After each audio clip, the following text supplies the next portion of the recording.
السلام عليكم ورحمة الله. الحمد لله رب العالمين، والصلاة والسلام على أشرف المرسلين. القرآن كلام المولى تبارك وتعالى، ويقول رسول الله صلى الله عليه وسلم: من قرأ آية من كتاب الله فله بكل حرف حسنة، والحسنة بعشر أمثالها. نتجول في رحاب آية من كتاب المولى تبارك وتعالى، نقرأها، نتدبرها، نتعلم من معانيها ومن دروسها. يقول ربنا تبارك وتعالى: إنا نحن نحيي الموتى ونكتب ما قدموا وآثارهم وكل شيء أحصيناه في إمام مبين. أورد المفسرون في سبب نزول هذه الآية أن بني سلمة ذهبوا إلى رسول الله صلى الله عليه وسلم طالبين من النبي صلى الله عليه وسلم أن يأذن لهم أن يحولوا خيامهم ومنازلهم بجوار مسجد رسول الله صلى الله عليه وسلم. القوم محبون للنبي صلى الله عليه وسلم وراغبين في رضا المولى تبارك وتعالى، فذهبوا إلى رسول الله صلى الله عليه وسلم يستأذنوه أن يحولوا مضارب خيامهم لتكون بجوار رسول الله صلى الله عليه وسلم. فماذا كانت الإجابة؟ كانت الإجابة من فوق 7 سماوات.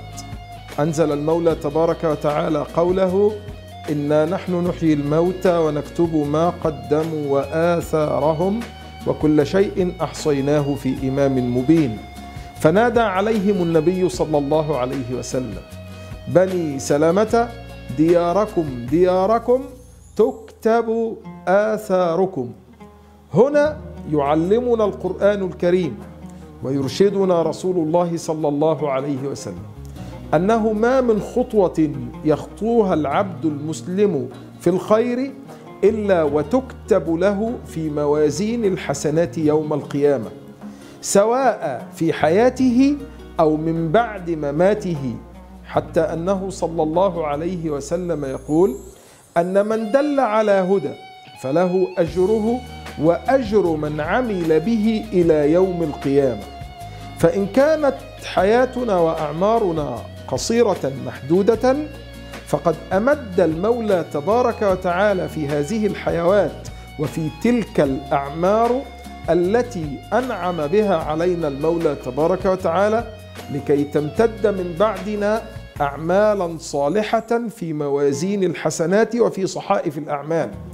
غير أن ذلك يحتاج إلى أناس نابهين وإلى مسلمين صادقين في محبتهم للنبي صلى الله عليه وسلم وفي طلبهم لرضا المولى تبارك وتعالى. ولذلك يضرب رسول الله صلى الله عليه وسلم نماذج وأمثلة للأعمال التي تمتد بها حياة العبد المؤمن من بعد مماته، والتي يسجلها المولى تبارك وتعالى لهذا العبد المؤمن الصادق الواعي في صحيفة الحسنات من بعد حياته.